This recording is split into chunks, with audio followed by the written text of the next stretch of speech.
ॐ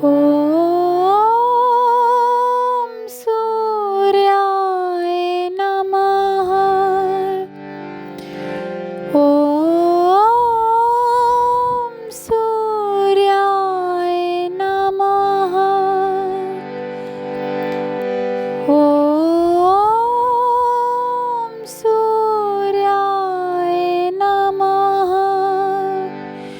ॐ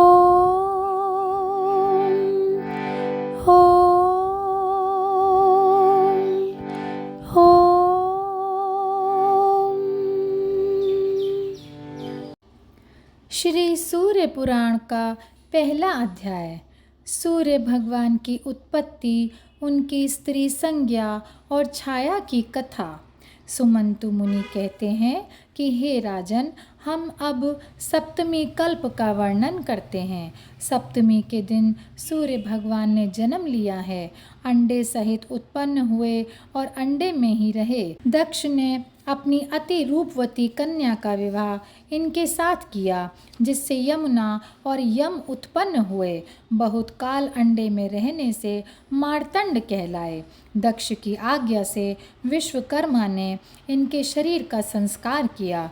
सूर्य भगवान की भार्या दक्ष की पुत्री अति व्याकुल हो चिंता करने लगी कि इनके अति प्रचंड तेज से मेरी दृष्टि इन पर नहीं ठहरती, कि इनके अंग दिखाई पड़ें और स्वर्ण वर्ण का अति सुंदर मेरा शरीर इनके तेज से दग्ध होकर श्याम वर्ण हो गया।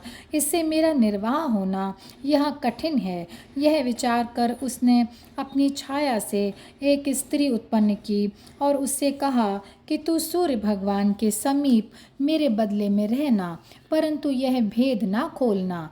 इतना समझाकर उस छाया को वहाँ रख अपनी संतान यम और यमुना को वहीं छोड़ उत्तर कुरु में जाकर घोड़ी का रूप धारण करके मृगों के साथ विचरने लगी और बहुत वर्ष तक वहीं रही। और इधर सूर्य भगवान ने भी छाया को ही अपनी भार्या समझ रखा था। कुछ काल के अनंतर शनैश्चर नामक पुत्र और तप्ती नामक कन्या छाया से उत्पन्न हुई।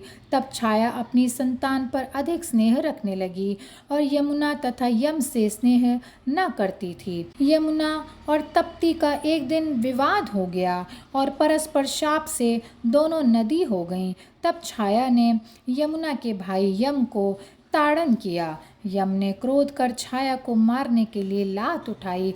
तब क्रोध कर छाया ने शाप दे दिया, रे दुष्ट, यह जो चरण तूने मेरे ऊपर उठाया यह गल जावे। जब तक सूर्य चंद्र रहें तब तक मलिन रहे, और जो इस चरण को भूमि पर रखे तो कृमि खा जावे। इस तरह से दोनों का विवाद हो रहा था कि इसी अवसर पर सूर्य भगवान भी वहां आ गए। तब यम ने कहा कि हे पिता, यह नित्य हमको क्लेश देती है और समान दृष्टि नहीं रखती। यह सुन सूर्य भगवान ने क्रोध कर छाया से कहा कि तुमको यह उचित नहीं है कि अपनी संतान में एक से प्रेम करो और दूसरे से द्वेष रखो। जितनी संतान हो सबको समान समझना चाहिए। यह सुनकर छाया तो न बोली, परंतु यम ने कहा कि हे पिता, यह दुष्टा मेरी माता नहीं है, उसकी छाया है, इसी से इसने मुझे शाप दिया है। यह कहकर सब वृत्तांत सुना दिया। तब सूर्य भगवान ने कहा कि मांस और रुधिर लेकर क्रमी भूलोक को जाएं, और हे पुत्र, तेरा चरण अच्छा हो जाए और ब्रह्मा जी की आज्ञा से तू लोकपाल हो जावे, और यमुना का जल गंगा जल के समान हो और तप्ती का जल नर्मदा जल के तुल्य माना जावेगा। विंध्य पर्वत के दक्षिण भाग में पुष्पजा नदी के साथ तप्ती का संगम होगा और गंगा के साथ यमुना का संगम होगा। तब यमुना भी गंगा रूप हो जाएगी। दोनों नदियाँ सब पापों की हरने वाली होंगी और यह छाया सबके शरीर में स्थित होगी। यह व्यवस्था कर दक्ष प्रजापति के समीप आए और अपना सब समाचार कहा। तब दक्ष ने कहा कि आपके अति प्रचंड तेज से व्याकुल हो तुम्हारी भार्या छोड़कर चली गई। विश्वकर्मी से तुम अपना रूप सुधरवा लो। यह कह विश्वकर्मा को बुलाकर कहा कि इनका रूप प्रकाशित करो। विश्वकर्मा बोले कि महाराज, यदि ये शस्त्र की पीड़ा सह सकें तो हम इनको खरात पर चढ़ाकर ठीक कर देवें। यह सुन सूर्य भगवान ने कहा कि हम पीड़ा सहेंगे, परंतु हमारा रूप उत्तम हो जाए। उनकी सम्मति पाकर विश्वकर्मा अपने शस्त्रों से सूर्य भगवान के अंग छीलने लगे। तब अति पीड़ा से सूर्य भगवान को बार बार मूर्छा होती थी।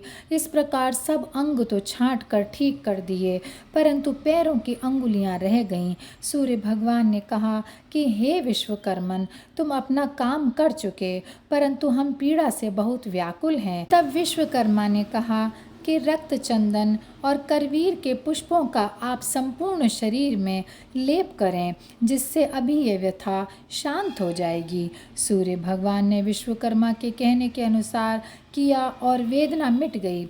उस दिन से रक्त चंदन और कनेर के पुष्प सूर्य भगवान को अति प्रिय हुए और कहा कि हमारे पूजन में और कोई पदार्थ देवे चाहे ना देवे, परंतु जो पुरुष रक्त चंदन और करवीर के पुष्प हमारे को अर्पण करे वह मानो प्राण देता है, इसलिए ये दोनों पदार्थ अवश्य हमारे को अर्पण करे। सूर्य भगवान के देह में से जो तेज उतरा उससे दैत्यों के नाश करने वाला वज्र रचा गया।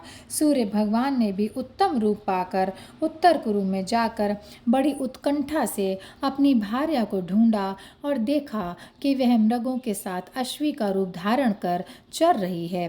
तब सूर्य भगवान ने भी अश्व का रूप धारण कर उससे संग किया। तब उस घोड़ी की नासिका से 2 बालक उत्पन्न हुए। वे अश्विनी कुमार कहलाए और देवताओं के वैद्य हुए। तप्ती, शनि और सावर्णी ये 3 संतान छाया की और यमुना तथा यम संज्ञा के हुए। सप्तमी के ही दिन दिव्य रूप और भार्या सूर्य भगवान ने पाए। इससे सप्तमी तिथि उनकी अति प्रिया हुई। सप्तमी व्रत का विधान।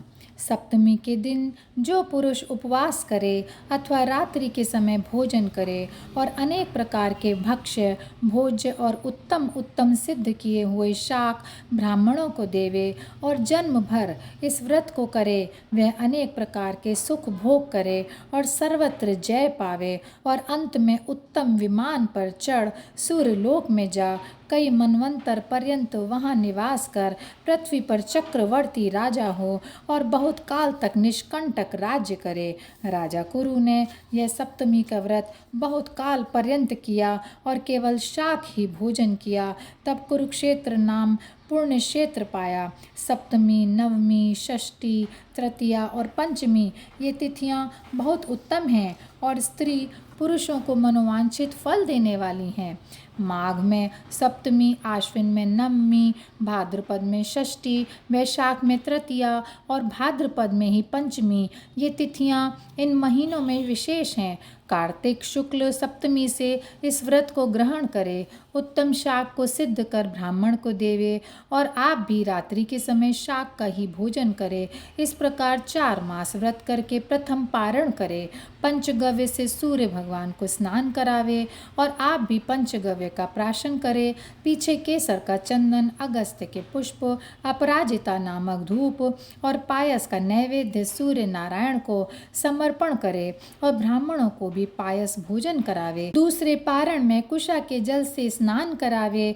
आप गोबर प्राशन करे और श्वेत चंदन, सुगंध पुष्प, अगरू का धूप और गुड़ के अपूप नैवेद्य अर्पण करे और वर्ष समाप्त होने पर तीसरा पारण वर्ष के अंत में करे। सरसप का उपटन लगाकर स्नान करावे और आप भी उसका प्राशन करे। फिर रक्त चंदन, करवीर के पुष्प, गूगल के धूप और अनेक प्रकार के भक्ष्य भोज्य सहित दही भात नैवेद्य चढ़ावे और यही ब्राह्मणों को भी भोजन करावे और सूर्य नारायण के आगे ब्राह्मण से पुराण श्रवण करे अथवा आप भी पुराण पढ़े और अंत में ब्राह्मणों को भोजन कराकर पौराणिक को वस्त्र, आभूषण, दक्षिणा आदि देकर प्रसन्न करे। पौराणिक के प्रसन्न होने से सूर्य नारायण प्रसन्न होते हैं।